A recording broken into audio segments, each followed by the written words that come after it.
വളരെ പ്രധാനപ്പെട്ട മറ്റൊരു വാർത്ത കൂടി. വോട്ട് കൊള്ളയുമായി ബന്ധപ്പെട്ട് രാഹുൽ ഗാന്ധി ഉന്നയിച്ച ആരോപണങ്ങളിൽ SIT അന്വേഷണം ആവശ്യപ്പെട്ടുള്ള ഹർജി സുപ്രീം കോടതി തള്ളി. പ്രശ്നം തെരഞ്ഞെടുപ്പ് കമ്മീഷന് മുന്നിൽ അവതരിപ്പിക്കാൻ നിർദ്ദേശം.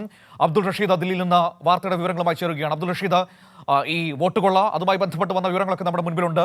അതിൽ SIT പ്രത്യേക അന്വേഷണ സംഘം വേണം എന്ന ആവശ്യമാണ് ഇപ്പോൾ കോടതി തള്ളിയിരിക്കുന്നത്. കോടതി ഈ ഹർജി തള്ളിക്കൊണ്ട് വിലയിരുത്തിയത് എന്തൊക്കെയാണ്?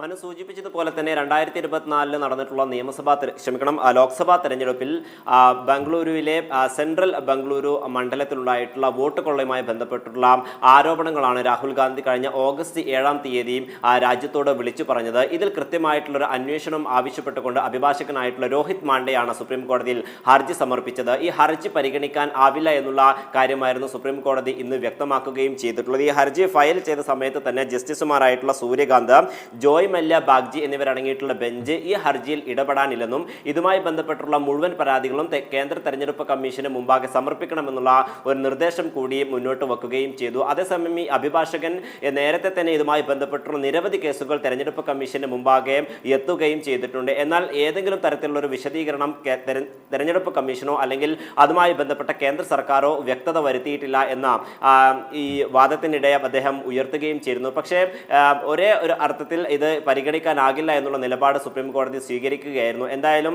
നിരവധി ഹർജികളാണ് ഇതുമായി ബന്ധപ്പെട്ട സുപ്രീം കോടതിയുടെ പരിഗണനയിലേക്ക് എത്തിയിരുന്നത്. മറ്റു ഹർജികളുമായി ബന്ധപ്പെട്ട കാര്യങ്ങളിലൊന്നും തന്നെ സുപ്രീം കോടതി ഇതുവരെ ഒരു തീരുമാനം എടുക്കുകയും ചെയ്തിട്ടില്ല.